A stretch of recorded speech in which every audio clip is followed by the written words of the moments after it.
Okay, girlies, we're gonna have to do a little bit of introspection here. Hey, it's Allie. Welcome or welcome back to my channel. And I'm actually surprised you guys asked for this, but admitting is the first step. Now, if you're wondering what I'm talking about, for Valentine's Day, I did this little video where I talked about the different platforms in which I like to read fan fiction on and their pros and their cons and how they would be as a lover, etc., etc. And in that, I kind of mentioned how sometimes fan fiction can be a little debilitating, especially when you're chronically online, like me. And something that I hear a lot as it relates to fandom stuff, fangirl, any of that type of nerdy stuff, is that fan fiction and subsequently any type of fandom stuff is ruining your brain. I hear that a lot and I think about it a lot, and I would like to talk about it today. I'm going to hopefully take a little bit of a nuanced stance on this, because as much as I do believe that there are issues with being chronically online and, having fan fiction consuming your every waking hour, at the same time, I'm not going to stop. And I do think there are some pros to this, if you want to say. So I'm going to try to find balance, if you will. If at any time you like this video, please give it a like and subscribe, because I make videos like this all the time. And comment down below how you kind of combat this, because I'm going to talk about how I combat it today. I want to see how you guys do. Maybe we could, be a nice little help circle with each other in the comments. So let's jump into it. So the next logical step, I think, for all of this in terms of being chronically online is touching grass. Ew, it's disgusting outside, never mind. So instead we can do some introspection, especially as I personally make the effort to go outside and socially interact with people. Ugh. I realize now when I have conversations with people, unfortunately, that I have been nothing but chronically online for the past couple of years, as most people have, and my social skills have gone down the gutter. Now, I won't say fan fiction is completely to blame for this, but I feel like fan fiction is taking up like a good 80% of my brain capacity, the other 20% being like One Piece. So maybe there's a little bit of credence there to saying that fan fiction is ruining my brain. Not necessarily from the content of it, but just the sheer volume and amount that I consume on a daily basis. I promise you, I have about 100 tabs open on my Google Chrome on my phone, and I promise you that about 90% of them are archive of our own tabs. No, I'm not joking. I feel like I need to prove that I'm not joking. Hold on. Ugh. Yeah. You get a couple recipes in there, but it's mostly just fan fiction. Now, I feel like I need to give kind of like a loose and fast definition of what fan fiction is, just in case you, for some reason, are new here, don't really read fan fiction that often. Because I feel like when people who don't read fan fiction hear the word fan fiction, they automatically think of like the Harry Styles, One Direction Imagines, where you're kissing Niall at a Jackson Wang party or like whatever. All those like memes and tropes. Like, I feel like that's what most people think of. And because of that, they think of like, oh, it's not well written. Most of them aren't well written.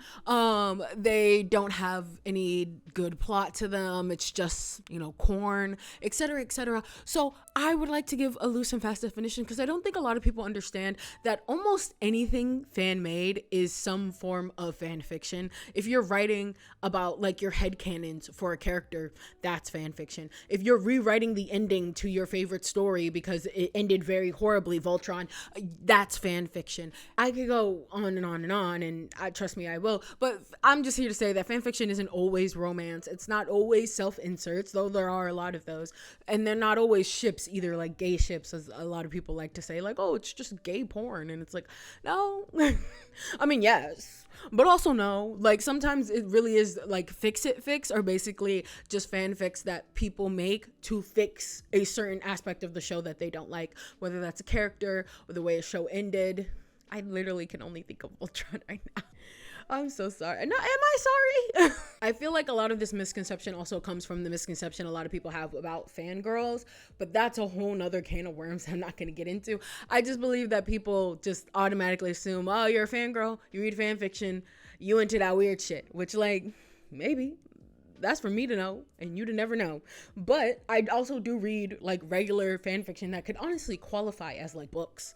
So in fact, I was reading articles because I've been trying to do some research for these videos, and I found out that a lot of people like to take their fan fiction, especially if it's like really like encompassing and like well put together and finished. They'll take their fan fiction and turn it into an actual book. They'll just take the characters out, insert their own characters, especially a lot of like fanfics that don't necessarily take place in the original world where they're set, like AUs or whatever, you can easily replace that with some original characters, and boom, now you have an original story. A lot of people also get their start from books by writing fanfiction. Do y'all forget 50 Shades of Grey is technically a Twilight fanfiction? I'm not saying 50 Shades of Grey is like the pinnacle of all like what's good, but I'm just saying like it's a lot more than just like you have to write. Like I know I talked in my last video about like how a lot of these people are just echo chambers, and we'll get to all that in a second and how that affects your brain. But mostly when I see somebody writing a fanfiction, like you have to write, you're writing, and you can only get better unless you're like purposefully not getting better. Again, the whole Tumblr fanfic thing, but there are some really good fanfics on Tumblr, but the smut like area needs some work. It needs some work. But for the most part, like you have to learn how to write, and that's one of the things that like blocked me from getting into fanfiction, at least writing like narrative stuff like that, because like your girl's not a writer yet. Maybe who knows where the wind will take me, but right now I am not a writer. And I remember when I was like in middle school trying to write a fan fiction, I was like, this is hard. How do people do this? How do you just sit there and write?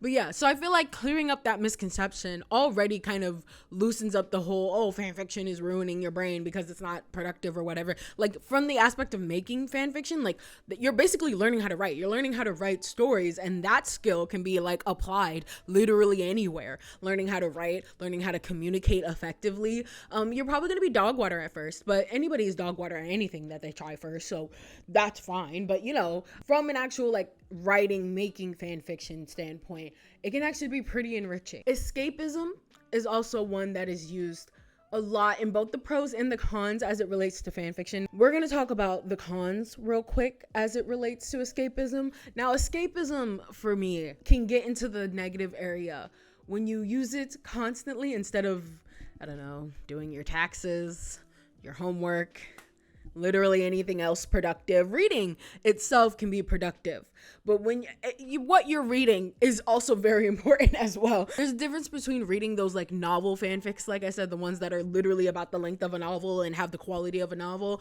versus like the 1,000 word smut this random person came up with on Tumblr. Again, I'm sorry to keep harping on Tumblr, but I feel like that's the place where like, if we're gonna talk about fan fiction that ruins your brain, it's probably on Tumblr. And Wattpad and Tumblr, if we're being honest, because it has that scrollability factor, and that leads into the escapism because you can just completely immerse yourself in this. Like you can immerse yourself in a book too, and I find books like books.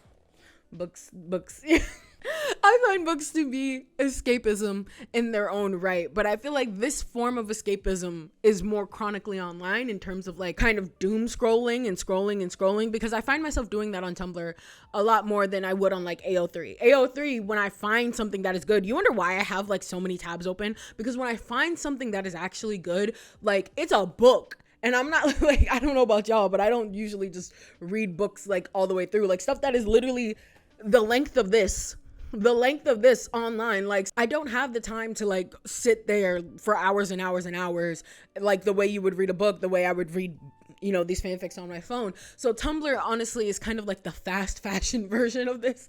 It's kind of like it's the like quick dopamine rush that you get from reading fan fiction, the same way you would like scrolling on TikTok.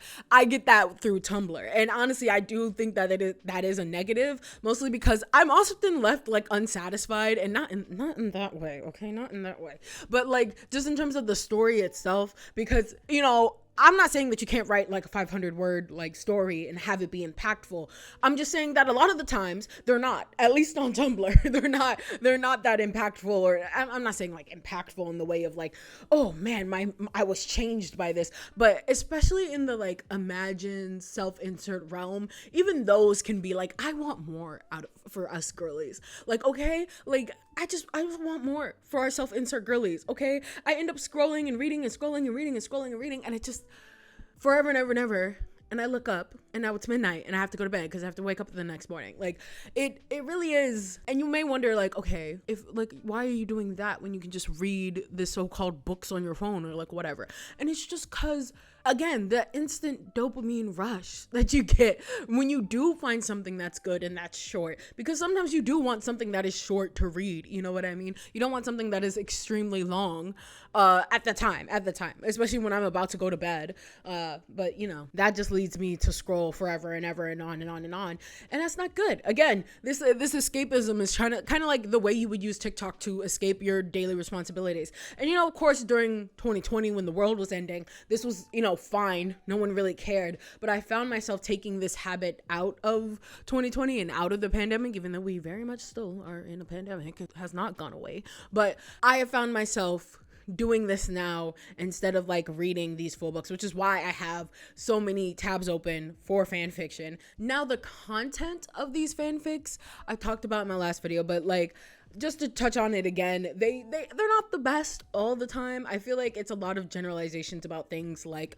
corn and about sex and things like that. And that can be negative in of itself, especially if you're, now I'm an adult now, so I know better. I know that like what I read is probably not a great depiction of the way sex actually is. But when I first started reading fan fiction, I was 12. So I can imagine that there are other 12 to 20 or however many year olds probably looking at that and going, I wonder if that's how sex actually is, especially when you see like we could dive into this, but a lot of what you see on the smut category on Tumblr is a lot of like BDSM, a specific type of BDSM as well. And when you're promoting that and only that as being like the only types of like sex, because it's like it has to be hardcore or nothing, it might teach people the wrong type of thing, that like this is the only type of sex you can have and you can't have vanilla sucks and da da da da. Now, how do we fix that? I don't know, because if you like to write that type of smut, then you like to write that type of smut. But as I said in my last video, Tumblr is very much so an echo chamber, and I think that's the issue, is you see a lot of people writing the exact, and I do mean the exact same thing, and that therein lies the issue, because it's like, okay, this is how sex is supposed to go, and no lube, no foreplay, no nothing, and I'm scared for you besties. And if I was 12 reading this, I'd probably think like, oh, that's how sex is supposed to be. And so obviously, how do we fix that? Sex education. But like in terms of reading fan fiction, I don't know, just PSA, if you're watching this and you think that that's how sex is, it's not. Also, you could, I guess as a writer, you could do a little bit more due diligence. Even if you want to write about those specific kinks, I feel like we could do a little bit more of our due diligence to like make sure that like it's accurate to a point, like especially when you're writing about sex and that, like BDSM and stuff in that way. I feel like we should be a little bit more accurate in the way that we depict it, because wasn't that one of the main criticisms of like 50 Shades of Grey, is that it wasn't very accurate, and didn't the BDSM community get upset like online? You made the BDSM community upset, girl. But yeah, I like vaguely remember the BDSM community getting upset with 50 Shades of Grey, because 50 Shades of Grey was shown in major theaters, and so you have a majority of people seeing this movie who may not even know what BDSM is and thinking that's what BDSM is, and that could be either like a positive in terms of they want to get into BDSM, or it may turn them off and turn them away. But that's, again, I don't know. Please, YouTube, don't flag this. I know I've talked about sex for like 4 minutes now, but please.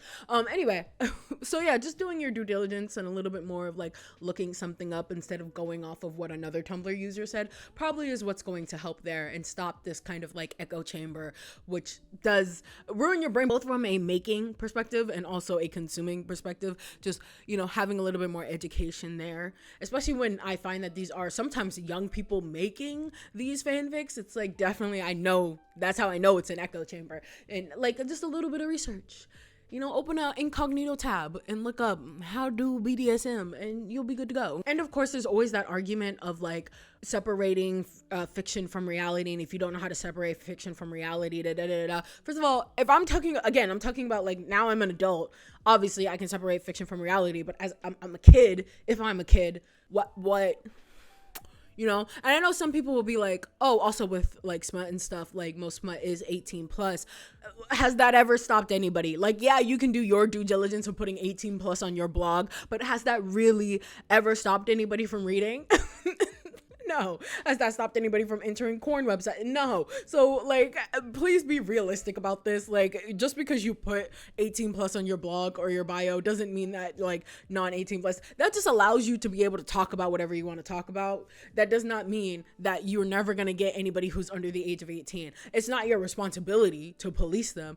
But even if you're over the age of 18 reading this and you're reading stuff about like sex and stuff, it still behooves you to like write it properly, you know? So I really like that excuse where it's like, oh, well, people under 18 shouldn't be watching it either. But anyway, as it relates to fiction versus reality, the same thing kind of applies there. Like, yes, while I can obviously know fiction from reality, when you're stuck inside all day, every day, and all you're doing is reading fan fiction, you're not immune for your brain, like subconsciously, you are not immune to subconscious things. If you, like, for instance, the fucking Burger King, this is so random, but the Burger King ads have made me want to crave Burger King. I've been seeing them over and over and over again. The fucking BK, have it your way. I don't want Burger King. I don't like Burger King, but I've been like, I haven't had Burger King in like a year, multiple years, if that. Like maybe. No, I don't want Burger King. But you are not immune to like the subliminal things of seeing the same ad over and over and over again every single day. Every single time you try to watch a YouTube video, you get that ad. So the same thing goes here. While yeah, I know fiction from reality, you are not immune to just the subconscious thing of you reading the same thing over and over and over and over and over again. The only difference here is that you can take yourself out of that. And also the writing of like really inconsistent and unrealistic tropes can lead to some really interesting stuff in real life. Have you guys seen that one TikTok? I hope I can find it, but if not, let me describe it for you. It's this TikTok of this girl who filmed her friend who was drunk, like blackout drunk at a bar, leaning up against like this on like some random do not know stranger man. And like I don't think she left her friend there, but she just let her friend do it. And the man was just like, I don't know. It was just, I don't know if the man, I don't know anything about that man. I hope he was nice. I hope he was a nice guy. But it was like, the caption was something like, oh, da da da. And like, people were like, oh, wattpad moment. And like, obviously it got, you know, stitched to all hell and back, talking about how no, that was actually very unsafe for your friend, especially if you don't know who this man is at all. And you like, and she was like a good distance away from her friend too. So if that man did anything, you are not next to your friend for something to happen. Why are you letting your friend lean up against this man? And it's just the whole thing of like a wattpad moment. Definitely a chronically online take, because why? And I'm not saying meet cutes can't happen, but like, why? This is a very like not safe situation. Your friend is literally like blackout drunk, regardless if this man was like a good person or not. Like, also, you're invading his space unwillingly, like throwing your drunk friend onto this man. Like, I digress. But the whole thing about like, oh, wattpad moment, he really rubbed me the wrong way, and really thought about like, yeah, well, I can definitely tell fiction from reality, and you may think that is common sense. Common sense isn't so common, and you may think it's a little meet cute moment, like, oh, I'm gonna have my little meet cute moment, and then you don't know what, like, or you're trying to get your friend to have that meet cute moment, and you have no idea like what is going to happen to that person. Yeah, not the best idea. So yeah, when you let fan fiction kind of run your brain like that and very chronically online, again, this could just be because all of us haven't had real social interaction with each other, like physical human social interaction with each other, and the clubs have just now started opening up from the last couple of years. That could also be a reason, but still, no bestie, no. So yeah, so I don't like that argument either. When people say, well, if you can't tell fiction from reality, you are not immune. You are not immune. Garfield poster. You are not immune to propaganda. Anyway, I want to end this a little positively. I want to talk about a little bit of the positives that I see. Compliment sandwich. You start with something positive, then you talk about your critiques, and then you do something positive here. So I want to talk about the fact that fan fiction obviously is a part of fandom, and that helps you find community. It helps people enrich them in terms of their writing. It gives them like writing exercises to write about. Like if you want to write about these crazy fantastical worlds, you have a template template basically to do it on, which can help a lot of younger and more aspirational writers get their foot in the door. I talked about last time in my last video about how Wattpad now has like stories you can buy, and I don't know if this extends to fan fiction because there's like copyright issues there, but definitely at least for original stories. And like if you've been writing fan fiction for so long and now you want to write original stories, now you can write original stories. So that can be really helpful to someone who is an aspiring writer, and a really good place for them to start. And to touch on the good sides of escapism, when I talk to most people who read books, a lot of them will say they read books as a form of escapism. And fan fiction, like good or bad fan fiction, sometimes you want to read trash fan fiction. All right. It's when this escapism has gone on for too long. I'm talking about like a year or so too long, and you start to kind of rely on it almost as a crutch. That's when I think it could be put into the negatives. But as long as you have that balance between that and some other hobbies, it's just like reading. When I say reading is a hobby, yeah, I got these, but mostly I'm talking about this. And sometimes I do really just want to like not challenge my brain. Sometimes I don't want to comprehend words upon words and build these fantastical worlds and stories in my head. Sometimes I just want to turn off my brain and read something that's fun and maybe a little raunchy. Who knows? But like, not everything needs to be the highest peak form of art in order to be art. Oh God, we're not going to get into the whole fan fiction art thing. We're not doing that today. Thank you so much for watching. I hope you're watching. Thank you so much for watching, especially all the way to the end. You are a real one. Thank you so much for the love on my last video. Thanks for that. Like, I don't know. It was really scary to talk about FNAF for a second. And, like, I don't know, because the fandom is rabid. But you guys were really nice and welcoming. So I'm glad I attracted, like, you know, the right people. If there's anything you want to see from me, let me know. All my social medias are linked down below, so you can come talk to me on any social media platform. Tumblr is obviously the best place to reach me. And I will see you in the next episode. Peace. That was a horrible finger heart. I don't like this. What is this?